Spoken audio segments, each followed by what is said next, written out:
Hello दोस्तों, नमस्ते दोस्तों। जैसा कि आपको पता है, मेरा नाम है सुजल राठौर तथा मैं आपको पढ़ा रहा हूँ क्लास 12 के लिए केमिस्ट्री। दोस्तों, हमने कल अपना एक वीडियो का कल भी पढ़ लिया है और हमें पढ़ते हुए 2 दिन हो गए दोस्तों। तो कल हमने पढ़ लिया था राउल्ट के नियम के बारे में। नहीं दोस्तों, हेनरी के नियम के बारे में हमने कल पढ़ लिया था दोस्तों। राउल्ट का नियम हम आगे जाके पढ़ेंगे दोस्तों। आज हम पढ़ेंगे सांद्रता के बारे में दोस्तों। है ना दोस्तों, जो विलयन होता है, इसका भार प्रतिशत, द्रव्यमान प्रतिशत, इनसे काफ़ी ज़्यादा क्वेश्चन पूछे जाते हैं। तो आज हमारा यही टॉपिक रहने वाला है दोस्तों। आज हम पढ़ेंगे भार प्रतिशत, द्रव्यमान प्रतिशत जो होता है, मोलरता, मोल प्रभाज, जैसा इन सारों बातों के बारे में आज हम पढ़ने वाले हैं दोस्तों। सबसे पहले हम हेडिंग डाल देते हैं हमारे चैप्टर की, विलयन। ठीक है दोस्तों, जैसा कि आपको पता है हमारा विलियन चैप्टर चल रहा था दोस्तों, और हम आज क्या पढ़ने वाले हैं, सांद्रता के बारे में। और दोस्तों, इस सांद्रता के अंदर भी हम सबसे पहले क्या पढ़ेंगे, द्रव्यमान प्रतिशत के बारे में। सबसे पहले मैं आपको द्रव्यमान प्रतिशत के बारे में बता देता हूँ। यानी दोस्तों, ये द्रव्यमान प्रतिशत होता है, इसमें क्या होता है कि जैसे कि हमने 1 किलो पानी ले लिया, 1 लीटर पानी ले लिया। अब उसमें हमने दो ml कुछ भी मिला दिया, मान लो नींबू या कुछ भी मिला दिया, तो उसका प्रतिशत कितना होगा, यानी उसको बोलते हैं आयतन प्रतिशत। और द्रव्यमान प्रतिशत भी इसी प्रकार होता है, जैसे कि 1 किलो शक्कर में 200 ग्राम हमने चीनी में ये क्या मिला दिया, सोयाबीन मिला दिया, कुछ भी मिला दिया, आप सोच लो, है ना। तो वो जो प्रतिशत निकल के आएगा उसको बोलते हैं अपन द्रव्यमान प्रतिशत। जैसे मैं आपको अभी और आगे एक्सप्लेन करूंगा दोस्तों। तो हम सबसे पहले हेडिंग डाल देते हैं द्रव्यमान प्रतिशत। द्रव्यमान प्रतिशत दोस्तों, द्रव्यमान प्रतिशत किसे कहते हैं? जैसे कि अपन को, एक तो हमने आपको कल पढ़ाया था कि एक तो विलेय होता है और एक विलायक होता है। विलेय दोस्तों, विलेय किसे कहते हैं? सबसे पहले आप कल वाला याद करो, विलेय किसे कहते हैं दोस्तों? विलेय उसे कहते हैं जिसकी मात्रा कम होती है, कम मात्रा वाले को। और विलायक किसे कहते हैं? अधिक मात्रा वाले। और दोस्तों, इन दोनों को अगर हम जोड़ देंगे तो वो क्या हो जाएगा, विलयन। ठीक है दोस्तों, इसी प्रकार का था हमारे कल। तो हम इस आज क्या करने वाले हैं, विलय को हम दर्शा देंगे WA से, ठीक है, और विलयन को दर्शा देंगे, ये विलायक को दर्शा देंगे WB से। ठीक है दोस्तों, और इसी से हम एक फॉर्मूला बना देंगे, वो हमारे काम में आएगा, किसमें, द्रव्यमान प्रतिशत में। दोस्तों, हमारा फॉर्मूला है, मैं लिख देता हूँ सबसे पहले फॉर्मूला। द्रव्यमान प्रतिशत बराबर WA इंटू 1000, नहीं 100 दोस्तों, अपॉन में WA प्लस WB। दोस्तों, ये फॉर्मूला कहाँ से आया अपने, जैसे कि विलय की सांद्रता है ना दोस्तों, विलय अपॉन में आ जाएगा विलय प्लस विलायक, तो इंटू में 1000, क्योंकि दोस्तों हमारे विलय कम मात्रा में तथा ये, तो इसमें अपन 1000 का 100 का गुणा करना पड़ेगा दोस्तों। ठीक है, इसको बोलते हैं अपन द्रव्यमान प्रतिशत। द्रव्यमान प्रतिशत दोस्तों काफी आसान है, इसमें इतना कुछ ज्यादा क्वेश्चन पूछे नहीं जाते हैं दोस्तों। इसका एक क्वेश्चन भी कर लेते हैं दोस्तों अपन, ताकि हमें समझ तो आए कि हमारे है क्या इसमें। दोस्तों, सबसे पहले आप ये सूत्र लिख लो, WA प्लस WB। दोस्तों, ये है हमारा सूत्र, ये अपॉन में है दोस्तों, तो ये पहले आप पूरा लिख लो। ठीक है दोस्तों, अब इसका एक क्वेश्चन कर लेते हैं अपन। जैसे कि हमारे पास है, कुछ भी मान लो आप, देखो मेरी कॉपी है, इसमें देख लेता हूं मैं।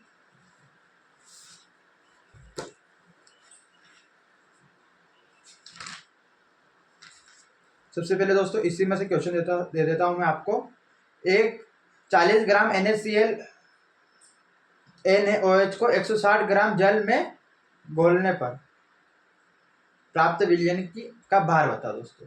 नहीं दोस्तों, हमारे पास क्या है, 40 ग्राम NaCl एग्जाम्पल है ना दोस्तों, 40 ग्राम NaCl या दोस्तों NaOH, इसको अपन को 160 ग्राम जल में घोलना है, जल में घोलना है। हमें इसकी सांद्रता बतानी है दोस्तों, यानी कि हमें द्रव्यमान प्रतिशत बताना है। ठीक है दोस्तों, ये भी ग्राम आ गया। दोस्तों अब हम क्या करेंगे, सबसे पहले हमारे पास विलेय के जो कम मात्रा में होता है उसको बोलते हैं विलेय। 40 ग्राम का में इसका निकालेंगे अपन। तो WA का मान कितना है, WA बराबर क्या है दोस्तों, 40 यानी 40 या, और WB बराबर क्या है, 160 का। अब इसका हम कैसे निकालेंगे, तो 40 इंटू 100 बटा 160 प्लस 40, कहाँ से आया दोस्तों, इसी की विलेय WA की जगह क्या रखना है हमें, 40, 1000 गुणे में है सही। अब ये 60, ये 60 का WB, ये WB और ये WA, ये 214, ये 40। अब हमारे क्या होगा, 40 इंटू 1000 100 अपन में 200 हो जाएंगे। अब ये 2 जीरो से ये 2 जीरो खत्म, ये 40 से ये 20 आ जाएगा, 20%। आपको कुछ काटने में दिक्कत आई दोस्तों, जैसे कि 40 है, इसको हम 2 बार काटेंगे, 2 एकम 4 एकम, 2 एकम तो 2 दूनी 4, और ये 0 का 0 ऐसे कैसे आ जाएगा, और ये 2 जीरो से 2 जीरो ऐसे कट गए यहाँ पर। दोस्तों आपको इतनी गणित तो आती होगी कि आप इतना नॉर्मली काट सकते हो, वरना आपने फिर साइंस लिया तो केमिस्ट्री में इतनी दिक्कत आएगी, तो फिजिक्स में क्या होगा। दोस्तों आशा है आपको समझ में आया होगा। एक क्वेश्चन, यही क्वेश्चन दोस्तों आप पहले क्वेश्चन लिख लो, 40 ग्राम NaCl को 160 ग्राम जल में घोलने पर प्राप्त विलयन का भार प्रतिशत ज्ञात करें। इस प्रकार से क्वेश्चन आएगा दोस्तों हमारे एग्जाम में। अब दोस्तों हमारे पास अगला टॉपिक है आयतन प्रतिशत।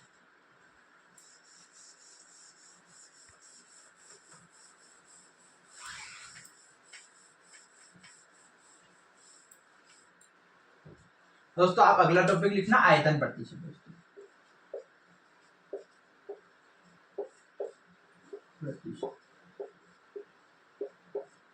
दोस्तों आयतन प्रतिशत में और द्रव्यमान प्रतिशत में कोई ज्यादा अंतर नहीं है।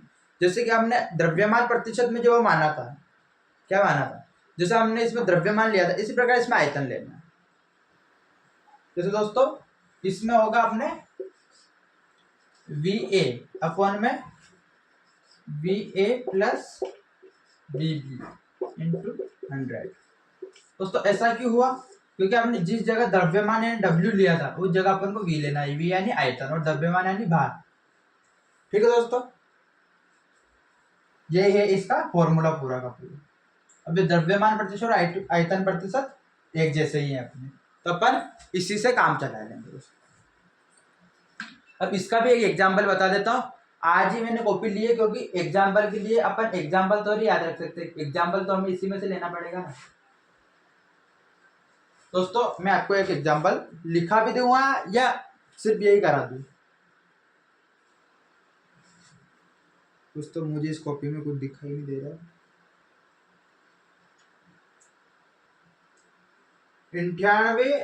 98 ml H2SO4 को 102 ml जल में घोलने पर प्राप्त विलयन की का आयतन प्रतिशत। दोस्तों अपने पास क्या है, 92 ml एक विलयन, ठीक है दोस्तों, हाँ विलयन ही है, ठीक है दोस्तों। इसको अपन को घोलना है 102 ग्राम जल में, ठीक है दोस्तों, 92 ग्राम NaOH को, क्या है दोस्तों, ये मुझे H2SO4 दोस्तों, H2SO4, ठीक है दोस्तों। ये 92 ग्राम H2SO4 को 102 ग्राम जल में घोलना है अपन। क्या करना है, 102 ग्राम जल में घोलना है दोस्तों। अपन क्या करेंगे, वो पहले वाला है 92 इंटू 100 अपॉन में 102 प्लस 92 92 बराबर क्या आएगा अपने, 92 इंटू 100 अपॉन में 102, यानी कि दोस्तों हमारे 200 हो जाएंगे, 200 हो जाएंगे अपने। ये 2 जीरो से ये 2 जीरो खत्म, ये 2 से 2 2 चौक 8, बचा 1, 2 छः 12, ये 46%, 46%। दोस्तों क्या आपको इसमें कोई दिक्कत है अभी तक? मुझे आशा है अभी तक तो आपको कोई दिक्कत नहीं होगी। और ये ऐसा कैसा आप लिख लो या स्क्रीनशॉट ले लो दोस्तों, ताकि आप ही के आगे फायदा है, इसमें मेरा कोई फायदा नहीं। आशा है आपने स्क्रीनशॉट ये लिख लिया होगा दोस्तों।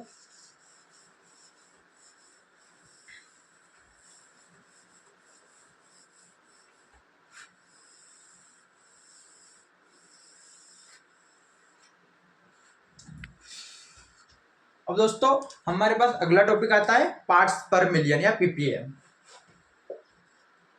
हम हेडिंग डाल देते हैं पार्ट्स पर मिलियन। दोस्तों इसी को क्या कहते हैं? पीपीएम। दोस्तों इसका अर्थ क्या होता है दोस्तों पार्ट्स पर मिलियन का? तो दोस्तों अपन इसमें ऐसी चीज लेते हैं जो कि काफी कम हो, जैसे कि अपन अधिक चीज ले लेंगे तो उसके लिए तो द्रव्यमान प्रतिशत आयतन प्रतिशत है ही सही दोस्तों। तो पार्ट्स पर मिलियन में ऐसा होता है जैसे कि अपन को अब इस पूरे वातावरण में हमने जरा सी ये कार्बन डाइऑक्साइड मिला दी, वैसे तो बहुत है कार्बन डाइऑक्साइड यहाँ पर, अगर अपन ने थोड़ी सी मिला तो उसकी गणना कैसे करेंगे अपन? इसी प्रकार से करेंगे। समझ रहे हो दोस्तों? यानी कि कोई चीज तो हजारों लाखों में है और कोई चीज सिर्फ इतनी सी है, तो उसकी गणना कैसे करेंगे? इसी प्रकार से करेंगे दोस्तों। जैसे कि अपने पास आटा है, अब उसमें अपन ने इतना सा नमक मिला दिया, अब उसको ज्ञात करना है कि अपने नमक कितने प्रतिशत है, तो उसका गणना कैसे करेंगे दोस्तों अपन? पार्ट्स पर मिलियन से, यानी पीपीएम से दोस्तों। इसका सूत्र क्या होता है दोस्तों? डब्ल्यू ए अपन में W A plus W B into दोस्तों 10⁻6। 10⁻6 को क्या बोलते हो दोस्तों?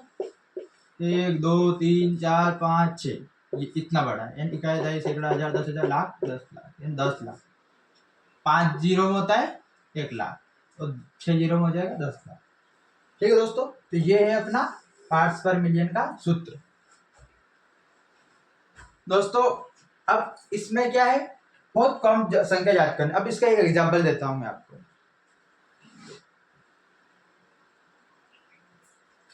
40 ग्राम NaOH को 160 ग्राम जल में घोलने पर प्राप्त विलयन का पीपीएम ज्ञात करना दोस्तों। दोस्तों अपने पास 40 ग्राम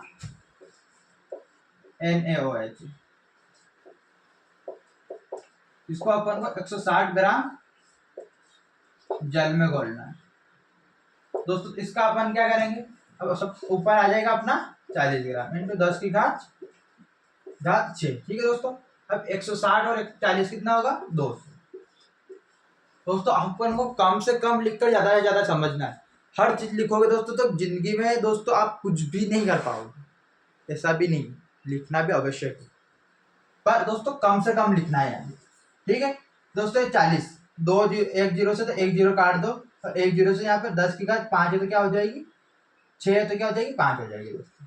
ठीक है, तो 40 इंटू और ये 2 से ये खत्म हो जाएगा दोस्तों, 2 होगा, 2 इंटू 10⁻5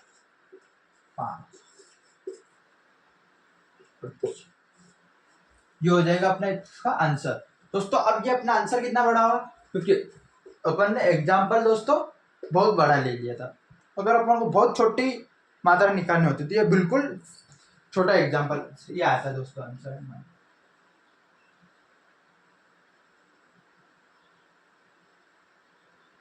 दोस्तों यही बोल रहा हूँ कि कितना बड़ा कैसे आ रहा है। हमने एक मिस्टेक कर दी, हमें 40 नहीं लेना है दोस्तों, यहाँ पर 4 ग्राम लेना है दोस्तों। हम 4 ग्राम लेंगे तो ये भी खत्म हो जाएगा अपने। अब नीचे से दोस्तों ये 64 ग्राम हो जाएगा। अब इसको काटा पीटी करनी है दोस्तों, तो ये कटेगा 4 से काट देंगे ना दोस्तों। 10 इंटू 10⁻5 कर दो अपन, या फिर 100 इंटू 10⁻4 कर दो। जैसे भी अपन एक घात कम करेंगे तो 1 जीरो बढ़ जाएगा, तो अपन ने 2 घात कम कर दी, यहाँ पे 10⁻4 रख दी और अपने इसको यहाँ से 4 से काट दें, 4 चौक 16 और 4 एकम 4, 4 चौक 16 और 4 एकम 4, यानी 41 बार कटा अपने 4 से ही। ठीक है दोस्तों, अब अपन को 41 से इसको काटना है। अब 41 एकम 41, 41 दूनी 82 होगा दोस्तों, तो 2 बार ही कट पाएगा, 2 ये आ जाएगा। अब अपने पास बचा कितना, 18 बचा दोस्तों। अब 18 में एक जीरो और लगेगी और यहाँ पर एक पॉइंट लगेगा। तो दोस्तों 4 चौक 16 यानी 4 बार कटेगा, 2.4 इंटू 10 की घात 4, ये अपना आंसर होने वाला है दोस्तों, ये वाला। और यहाँ पर प्रतिशत लगा देना। ठीक है दोस्तों, ये अपना आंसर है, ये आंसर आएगा। वो पहले वाला जो था उसमें अपन ने यहाँ पर 40 ले लिया था, तभी मैं बोल रहा था कि यहाँ पर ये इतना बड़ा एग्जाम्पल क्यों लिया इन कॉपी वाला ने। तो दोस्तों ये छोटा ही एग्जाम्पल, ठीक है। तो अपना आंसर इस प्रकार आएगा।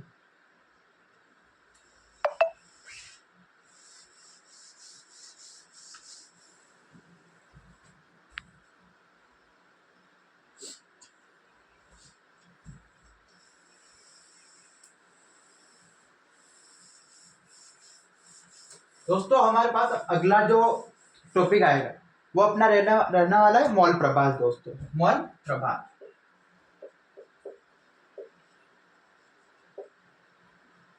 दोस्तों मॉल प्रभास का सूत्र क्या है वो मैं आपको बताता हूँ। मॉल प्रभास का सूत्र है, सबसे पहले इसको एक्स से डिनोट करते हैं दोस्तों। इसको किससे डिनोट करते हैं, एक्स से। दोस्तों अपने पास मॉल प्रभास के 2 बार अपने निकालेंगे तभी मॉल प्रभास का मान आएगा दोस्तों। मॉल प्रभास का सूत्र होता है दोस्तों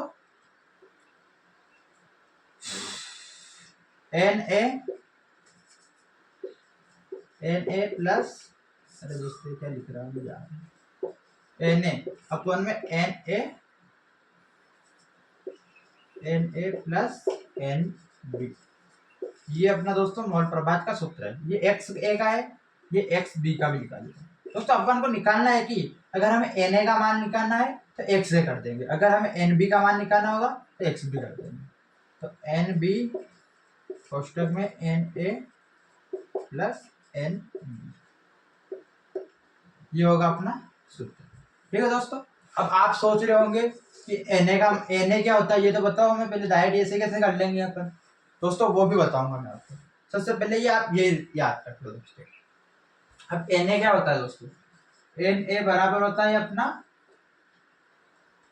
दोस्तों, Na बराबर होता है WA अपन में Ma, ठीक है। W तो आपको पता ही है दोस्तों, भार होता है। और दोस्तों Ma जो होता है ये क्या होता है दोस्तों, द्रव्यमान संख्या यानी मास। ठीक है दोस्तों, जैसे कि अपन को किसी का द्रव्यमान संख्या पता है तो उसके अनुसार निकलेगा दोस्तों अपना Ma यानी होता है द्रव्यमान संख्या। जैसे कि अपन ने यहाँ पर ले लिया, अपन ने क्या लेंगे अपन, नाइट्रोजन ले लिया। नाइट्रोजन का कितना द्रव्यमान संख्या 14, और अपना भार मान लो अपन, अपने भार भी है 14, तो n का मान अपना 1 निकलेगा। समझ रहे, इसी प्रकार से निकलेगा दोस्तों ये इस प्रकार से निकलता है अपना मॉल प्रभाज। तो दोस्तों एक और होता है इसमें कि जो XA होता है तो प्लस XB होता है, इन दोनों का योग 1 होता है। अब ये कैसे होगा दोस्तों, जैसे कि अपन को Na प्लस अपन में Na प्लस NB करेंगे दोस्तों, प्लस NB अपन में Na प्लस NB। ठीक है दोस्तों, तो ये अपना एलसीएम आ जाएगा और ये दोनों भी जुड़ जाएंगे, तो ये ऐसे कैसे कट जाएंगे दोस्तों। समझ रहे हो, आशा है आपको समझ आ रहा होगा दोस्तों। और नहीं आ रहा है तो कमेंट करें कहाँ आपको दिक्कत आएगी, और अगर आपको लग रहा है कि पूरे में ही दिक्कत है तो भी कमेंट करें। ठीक है दोस्तों, यही था अपना मॉल प्रभाज। दोस्तों इसका भी एक एग्जाम्पल करा देता हूं मैं आपको।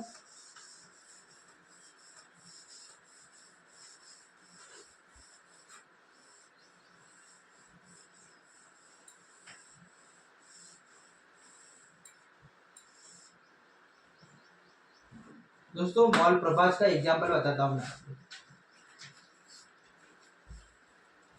जैसे हमारे पास है 40 ग्राम NaOH, ठीक है दोस्तों, 40 ग्राम में NaOH, इसको अपन को 160 ग्राम जल में मिलाना है, 180 ग्राम जल में मिलाना है दोस्तों।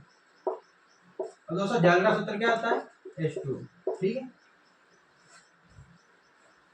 तब आपका इसका मोल प्रभाज निकालना है। क्या निकालना है दोस्तों, इसका मोल प्रभाज निकालना है। अपन कैसे निकालेंगे, सबसे पहले अपन Na का मान याद करना। तो Na बराबर क्या होगा अपने 40 अपॉन में आएगा। अब Na सोडियम का ये कितना होता है, परमाणु क्रमांक कितना होता है, सोडियम परमाणु क्रमांक।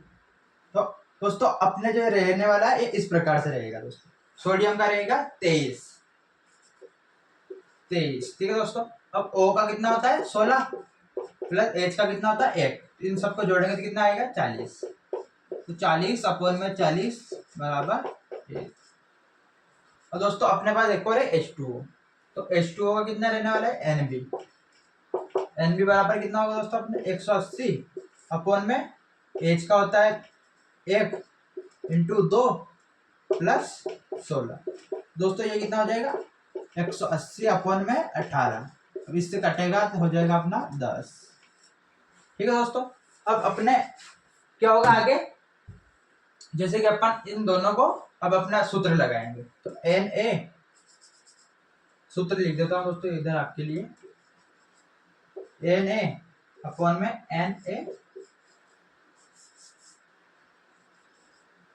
Na प्लस NB, ठीक है दोस्तों। तो अपने Na का मान क्या है, Na का मान है अपने पास 1, ठीक है दोस्तों।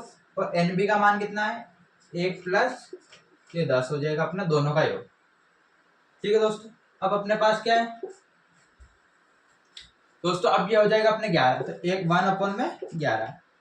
अब अपना आएगा आंसर इसका 0.0, तो अभी अपने को ये यहाँ पे 10 हो जाएंगे, एक 0 लगाएंगे तो, ठीक है दोस्तों। तो अभी अपना नहीं हो रहा है 0.01199 दोस्तों, तो अभी एक बचेगा, फिर 0.009 दोस्तों, ऐसे चलता रहेगा अपना दोस्तों। ये रहने वाला है अपना आंसर दोस्तों, यही है ना।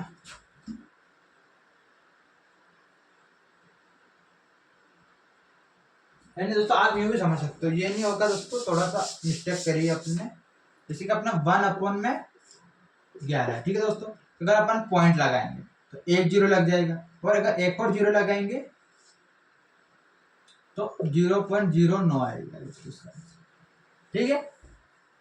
और इससे आगे चलता रहेगा 09 09 09 09 09, तो अपने उससे कुछ काम नहीं। अब अपन को अगर Na का मान निकालिए अपने, यानी कि अपने XA का मान निकालिए। अब XB का मान अगर डबल निकालना है अपन को, तो अपन डबल ये सूत्र नहीं लगाएंगे, क्योंकि मैंने आपको एक और सूत्र बताया है, XA प्लस XB बराबर 1, ठीक है। तो अगर अपन XA का मान निकालेंगे तो इसका मान क्या है अपना 0.9 माइनस 1 में से घट जाएगा दोस्तों ये, तो अपने क्या आएगा 0.9 आएगा दोस्तों, 0.9, ये अपना आंसर है, ठीक है दोस्तों। आशा है आपको यहाँ तक समझ आया होगा। आगे अपन मोलरता और मोलता ये कल पढ़ेंगे दोस्तों अपन कल की क्लास में। आशा है दोस्तों आज आपको समझ आया होगा। आज के लिए इतना ही रखते हैं, उसके आगे का कल पढ़ेंगे दोस्तों।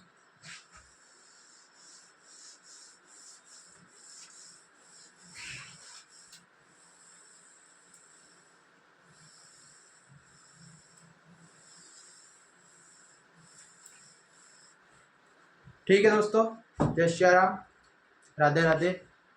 कल मिलते हैं इसी टाइम पर। धन्यवाद दोस्तों। हाँ।